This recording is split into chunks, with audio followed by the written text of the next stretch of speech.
مجھے صرف اپنے میاں خاوند کی جان اور اس کے لیے انصاف کی میں مطلوب ہوں، باقی میرا کوئی تعلق نہیں سیاست سے۔ اگر میرا کوئی نام لے کے آگے آتا ہے، وہ کہتا ہے کہ جی بشرا بیگم نے یہ کہا، بشرا بیگم نے کہا ایسے کر دو، بشرا بیگم نے حیدر مہدی کے متعلق یہ کہا، آپ کہیں گے جی میں جو ہوں نا، میں کسی قسم کا کوئی سیاسی بیان کسی کو نہیں دیتی۔ یہ آپ کریں، آپ پتہ نہیں کیوں نہیں کر رہی، اس لیے جب آپ نہیں کر رہی ہیں تو شکوک و جو ہوتے ہیں لوگوں کے، وہ دل میں ہوتے ہیں کہ آپ کیوں آ کے اوپنلی نہیں ڈکلیئر کرتے ہیں کہ میرا، اور میں تو عمران صاحب سے بھی اپیل کروں گا کہ جب وہ اگلی دفعہ بشرا بیگم سے ملیں، وہ بشرا بیگم سے کہیں کہ آپ یہ اعلانیہ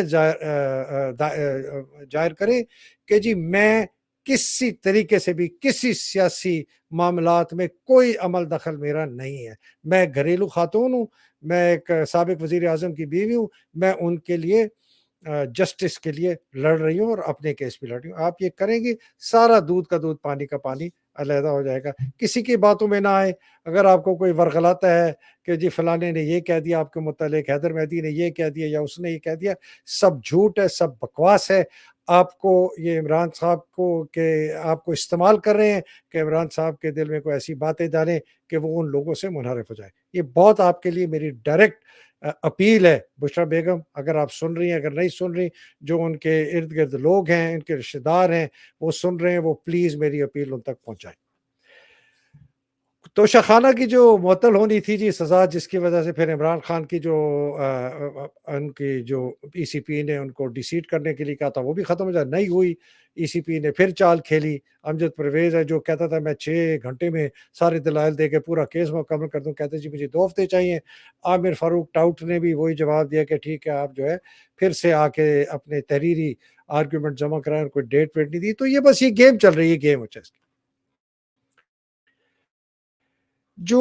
میں بات دوسری بات کرنا چاہتا تھا، وہ بتانا چاہتا تھا کہ یہ کس قسم کی پارٹی کے اندر یہ سپریم کورٹ کے اندر منافقت چل رہی ہے۔ اس کے لیے میں پہلے سے دکھانا چاہتا ہوں آپ کو، جو عمران خان نے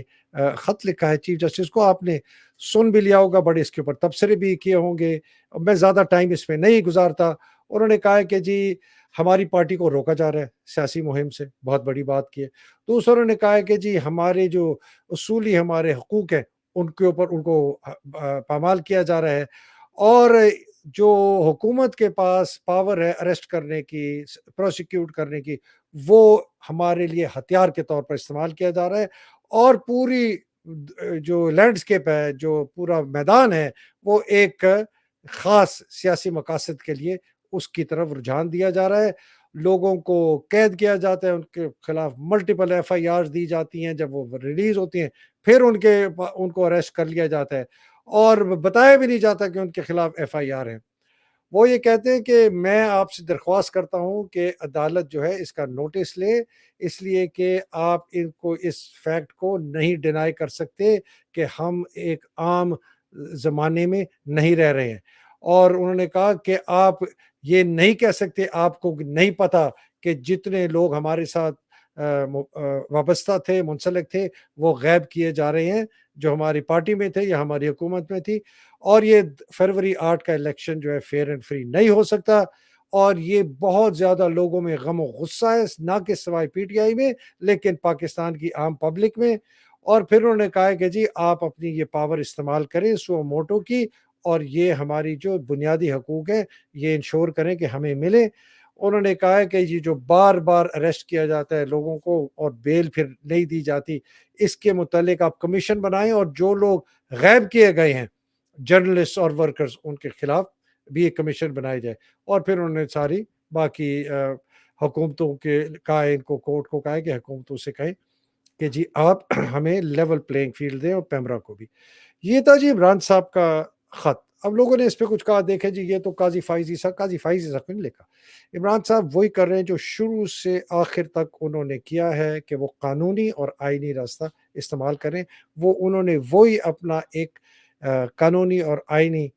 راستہ استعمال کیا ہے، خط لکھا ہے، سارے خدشات ہیں، 7 پیج کا خط ہے، سارے خدشات لکھ دیے کہ جی آپ نے کیا۔ لیکن میں اس کے ساتھ ساتھ بتاؤں کہ سپریم کورٹ میں ہو کیا رہا ہے، اور اس میں آپ کو منافقت پتہ چلے گی کہ یہ منافقت کس اعلیٰ درجے کی جو ہے یہ پہنچ چکی ہے۔ یہ جناب میں آپ کو دکھاتا ہوں، یہ کیس ہے جی جنرل مشرف کی، جو ان کے خلاف سزائے موت کی تھی، اس پر لاہور ہائی کورٹ نے سزا کو معطل کر دیا تھا، اس کا ایک کیس اب چل رہا ہے، ٹھیک ہے جی، سپریم کورٹ میں۔ اس میں سپریم کورٹ کے جو جسٹس من اللہ ہے نا، وہ کہتے ہیں جی تمام ان ججز کا ٹرائل ہونا چاہیے جنہوں نے مشرف کے مارشل لاء کو اپروو کیا، مطلب کہ افتخار چودھری اور اس کے ساتھ جتنے اور لوگ تھے۔ انہوں نے کہا کہ جی یہ جتنا کور انہوں نے دیا ان کو کیا جائے، اور یہ اسی کیس کے متعلق ہے جو کہ ان کے 17 دسمبر کو، جو بائی دا وے اس دن میں باجوہ کو ملا تھا، مجھے اس لیے پتا ہے کہ کیس کا جب فیصلہ ہوا تو وہ افتخار جو اس کا ایم ایس ہے وہ آیا، تو اس نے پھر چٹ پڑی، تو ہماری پھر میٹنگ ختم ہوئی۔ اب جو میں ایک بات جو کرنا چاہ رہا ہوں نا، جب وہ راشد رضوی جو سندھ ہائی کورٹ بار کے لائر تھے، انہوں نے کوئی پرانی بات کی تو من اللہ نے کہا نہیں نہیں ماضی کی بات نہ کرے، لیکن فائزی سے نے کہا نہیں نہیں نہیں ماضی کی بات ضرور کرنے دو۔ تو پھر من اللہ نے ان سے پھر ہاں جی ہاں بالکل آپ صحیح کہہ رہے ہیں، اور کہا کہ جب مشرف نے اکتوبر 12 کو وائلیٹ کیا کانسٹیٹیوشن، اسمبلیاں توڑی سے، تو اسی کورٹ نے ان کو یہ کور دیا۔ پھر وہ آ گئے مشرف کے اوپر، انہوں نے کہا ٹھیک ہے جی، یہ ہے جی، انہوں نے مشورہ دیا کہ سارے ججز کو کر، میں آپ کو بتاتا ہوں میں کیوں کہہ رہا ہوں، یہ بڑی اس کے پیچھے۔ تو انہوں نے کہا کہ اگر یہ فیصلہ ہم نے الٹانا ہے جو کہ لاہور ہائی کورٹ نے معطل کیا اس فیصلے کو، تو پھر ان ججز نے جنہوں دیا ان کو بھی اکاؤنٹیبل کرنا ہے۔ اب اس لاہور ہائی کورٹ کے بینچ میں نا جو ایک جج تھے نا، وہ تھے جسٹس مظاہر علی نقوی، جن کے خلاف سپریم جوڈیشل کونسل میں ان کے خلاف ریفرنس دائر کیا ہے۔ تو یہ اب مظاہر نقوی کو اس گلی سے موڑ کے مظاہر اکبری کو بھی ٹارگٹ کر رہے ہیں کہ جی یہ انہوں نے غیر قانونی چیز کی تھی، کہ انہوں نے جو پشاور ہائی کورٹ کا چیف جسٹس وقار سیٹھ کا اسپیشل کورٹ تھا، جس نے سزائے موت دی تھی مشرف کو، یہ 3 ممبر بینچ لاہور کے جو ججز ہیں ان کو بھی ہم نے ٹھہرانا ہے الزام میں، اور وہ ایک مظاہر علی نقوی۔ تو ایک یہ بات ہے، یہ ذرا آپ سنیں ان کی گیم کیا ہو رہی ہے۔ پھر جناب جو بڑی انٹرسٹنگ بات ہے نا، وہ چیف جسٹس صاحب کہتے ہیں، وہ کہتے ہیں جی میڈیا بھی ذمہ دار ہے، اس کو بھی اکاؤنٹیبل کرنا ہے۔ مجھے بتائیں کتنے ایسے جرنلسٹ ہیں جو کہ مارشل لاء کے ساتھ تھے اور مارشل لاء کے خلاف تھے۔ ہمیں تاریخ سے سیکھنا چاہیے، ہمارے بچوں کو سکھانا چاہیے کہ کیا ہوا ماضی میں۔ میں ایک سوال پوچھتا ہوں، ایک معصومانہ سوال، فائزیسا سے، عطر ملنا سے، امین الدین سے، اور جو بھی ان کا میرا خیال ہے چوتھا کون ہے، شاید منصور علی شاہ ہے، کہ آپ آج جو ہو رہا ہے اندھے گونگے بہرے ہیں؟ آج جو عاصم منیر نے اس ملک کی ماں بہن کر دی ہے وہ آپ کو نظر نہیں آ رہی؟ آج جو فنڈامنٹل رائٹس وائلیٹ ہو رہی ہیں وہ آپ کو نظر نہیں آ رہی؟ آج تو 30,000 لوگ قید میں وہ نظر نہیں آ رہے؟ آج جو آپ کو خواتین کو بیل نہیں ملتی، کیس کے بعد کیس کے بعد کیس کے بعد کیس کے بعد بیل ہوتی ہے، اریسٹ ہوتے ہیں، وہ نظر نہیں آ رہا؟ آپ کو عمران ریاض خان کا ڈسپیئرنس نظر نہیں آ رہی، اس کی صحت نظر نہیں آ رہی؟ آپ کو ارشد شریف کا قتل نظر نہیں آ رہا؟ آپ کو ڈائریکٹ فائرنگ جو 9 مئی کو ہوئی ہے، 30 لوگ مارے گئے، نظر نہیں آ رہا؟ آپ کو میرے جیسے لوگ نظر نہیں آ رہے، عادل راجے جیسے لوگ جو 2 سال سے اس بربریت کے خلاف بات کر رہے ہیں، اور ہمارا ایک بالکل کٹ پتلی فیلڈ جنرل کورٹ مارش کے، آپ اندھے گونگے بہرے ہیں؟ آپ کو مشرف کے کیس کی سزائے موت کی معطلی پڑی ہوئی ہے، آپ کے سامنے آپ کا ملک جل رہا ہے، ہر انسان کے بنیادی حقوق کے اوپر پامالی ہو رہی ہے۔ عاصم منیر ایک غیر آئینی غیر قانونی آرمی چیف ہے، پٹیشن آپ کے پاس آئی ہوئی ہے، نکالیں، کہیں جی میرے پاس سارے احکامات لے کے آئیں آرمی کے، جو یہ آدمی 9 ستمبر کو لیفٹیننٹ جنرل بنا ہے، یہ کیوں 2022 ستمبر میں ریٹائر نہیں ہوا؟ یہ اس نے رینک اپنا D G I S I کا 10 اکتوبر کو پہنا ہے 2018 کو، یہ 9 اکتوبر 2018 کو یہ کیوں نہیں ریٹائر ہوا؟ مجھے یہ بتائیں کہ پہلے اس کی ریٹائرمنٹ 5 دسمبر 2022 کیسے ہوئی، پھر کس کے کہنے پہ 5 دسمبر 2022 سے پیچھے کر کے 27 نومبر 2022 کر دی؟ یہ فائز عیسیٰ صاحب، آپ کس کے آنکھوں میں مٹی، کس کی آنکھوں میں آپ دھول پھینک رہے ہیں؟ آپ اتنے عقل مند ہیں، بڑے زبردست انگریزی بولتے ہیں، اپنے آپ کو بہت آپ قانون دان سمجھتے ہیں، آئین کو بچانے والا سمجھتے ہیں، سب کو کرتے ہیں، آپ کو یہ نظر نہیں یہ اطہر من اللہ آپ کو پتہ نہیں، یہ آئی ایس آئی کا ٹاؤٹ ہے، یہ جنرل احسان الحق جو D G I S I ہوتے تھے، اس کے گھر میں روز رات شراب پی کے دھوت ہوتا تھا، اس کو اٹھا کے لے کے جایا پڑتا تھا. کس کو نہیں پتا یہ آئی ایس آئی کا ٹاؤٹ ہے؟ کس کو نہیں پتا؟ یہ اطہر من اللہ 2 سال مشرف کی حکومت میں وزیر رہا ہے، اس کو بھی پھانسی پر چڑھائے نا، اس نے بھی اس کے مارشل لاء میں 2 سال کی ہے. تو اگر وہ جج غلط تھے تو یہ حرام کا جو ہے یہ بھی غلط ہے. فائز عیسیٰ صاحب اندھے ہیں، گونگے ہیں، بہرے ہیں، کچھ آپ کو دکھائی نہیں دے رہا. کون سے بچوں کو آپ بتائیں گے؟ آپ بتائیں کہ آج جو بچے ہیں ان کو ہم کیا کل بتائیں گے کہ ہماری فوج، ہماری عدلیہ، ہماری پولیس، ہماری بیوروکریسی نے ہماری ماؤں بہنوں بیٹیوں کی بیویوں کی عزتیں لٹوائیں، ان کو قید کیا، اور اس وقت چیف جسٹس قاضی فائز عیسیٰ تھا اور جس نے کچھ نہیں کیا. یہ ہم اپنی اولاد کو، ہمارے آگے والی جنریشنز کو ہم یہ پڑھائیں گے، تمہاری شکل پہ کالک لٹکائیں گے، تمہیں جب سولی پہ لٹکایا جائے گا تمہاری تصویریں تاریخ کی ہر کتاب میں چھاپ کے دکھائیں گے، اگر تم نے قانون کو نہ بچایا، آئین کو نہ بچایا. کہاں کی بکواس کرتے ہو، جھوٹ بولتے ہو، فریب ہو، تم لوگ فراڈ ہو، سارے جھوٹے ہو. یہ غصے میں اس لیے کہہ رہا ہوں کہ لوگوں کو سمجھ آئے کہ یہ کتنے بڑے منافق ہیں. یہ لوگ کہتے ہیں جی ہمیں جی بچوں کو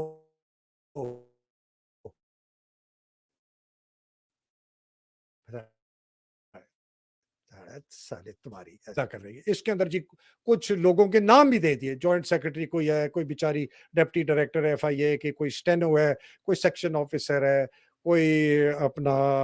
اسسٹنٹ پرائیویٹ سیکرٹری ہے، کوئی اس قسم کوئی ڈپٹی سیکرٹری ہے، کہ یہ لوگ عادل راجہ اور حیدر مہدی ان کو پیسے دیتے تھے، اور پیسے کے عوض یہ ان کو دستاویز. اس کے 2 مقصد ہیں. پہلا مقصد یہ ہے کہ یہ لوگوں پہ ظاہر کرنا چاہتے ہیں کہ فوج کے اندر سے ان کو خبریں نہیں مل رہی تھی اور یہ پیسے دے کے خبریں لیتے تھے. میں خدا کی قسم اللہ سبحانہ تعالیٰ کو حاضر ناظر جان کر اپنی اولاد کی قسم کھاتا ہوں کہ نہ میں ان میں سے کسی ایک آدمی کو جانتا ہوں، نہ میں نے آج سے پہلے ان کا کبھی نام سنا، اور میں نے پیسہ دینا کیا، میرے تو اپنے لالے ہیں، میں تو اپنا میرا مہینے کا خرچہ پورا ہو جائے، میرا رینٹ پورا ہو جائے تو میں پوچھو میری بیوی سے، جب وہ کہتی میں کہتے نہیں ٹھہر جاؤ، اب تو کرائے کے گھر پہ رہتا ہوں، ٹوٹی سی پرانی ایک 6 سال پرانی گاڑی ہے وہ چلاتا ہوں، میرے پاس پیسے دینے کے اینی وے. یہ میں آپ کو یہ ایک ان کا یہ ہے کہ یہ ظاہر کرے کہ ساری خبریں ہمیں فوج سے ملتی ہیں، حاضر سروس سے اور ریٹائرڈ سے، یہ میں آپ کو گارنٹی دے دوں، اور مجھے عدلیہ سے بھی ملتی ہے اور مجھے بیوروکریسی بھی ملتی ہے. اللہ سبحانہ تعالیٰ کو حاضر ناظر جان کر پھر سے کہتا ہوں، اگر ایک کوڑی پائی بھی میں نے کسی کو دی ہو، یہ بالکل جھوٹ ہے، من گھڑت. یہ پہلا ان کا تھا. دوسرا ان کا مقصد کیا ہے؟ دوسرا ان کا مقصد ہے کہ جو لوگ گورنمنٹ میں اپنی مرضی سے، بائی دا وے ان 4-5 کو تو میں جانتا ہی نہیں ہوں، اپنی مرضی سے ایک آزاد جمہوری پاکستان کی حمایت کرتے ہیں، پی ٹی آئی کے سپورٹر ہیں یا ہمدردی رکھتے ہیں، وہ اس بربریت کے خلاف ہیں، اور وہ اندر سے خبریں نکال کر کسی کو بھی دیتے ہیں، چاہے مجھے دیں، عادل کو دیں یا کسی اور کو بھی دیں، ان کو یہ ٹارگٹ کرے. نہ صرف ان کو ٹارگٹ کرے جو کہ دیتے ہیں، مجھے نہیں پتا کون دیتا ہے، لیکن ان کو ٹارگٹ کرے جو ہمدرد بھی ہیں، اور ان کو کہیں گے یہ تو جی خبریں دیتے ہیں، اس کو بھی پکڑ لو، اس کو بھی پکڑ لو، کہ جو اگر اس وقت دے بھی رہے ہیں یا ارادہ بھی رکھتے ہیں وہ بھی دبک جائے. تو یہ مطلب یہ فیسزم اور ٹوٹیلیٹیرینزم اور ڈکٹیٹرشپ کی انتہا ہے. اس کے بعد آپ دیکھیں گے کہ جس طرح مصر میں ابھی تو 30,000 کہہ دیے، شاید یہ آگے بڑھ کے 1,00,000 1,50,000 2,00,000 ہو جائے، اگر عوام باہر نہ نکلی، اپنے آپ کو منظم نہیں کیا اور اس نظام کو اکھاڑ کے نہیں پھینکا، اور فوج کے جو غیور این سی اوز جے سی اوز جوان افسر ہیں جنہوں نے اپنے جو انہوں نے حلف اٹھایا ہے پی ایم اے میں یا ریجیمنٹل سینٹر میں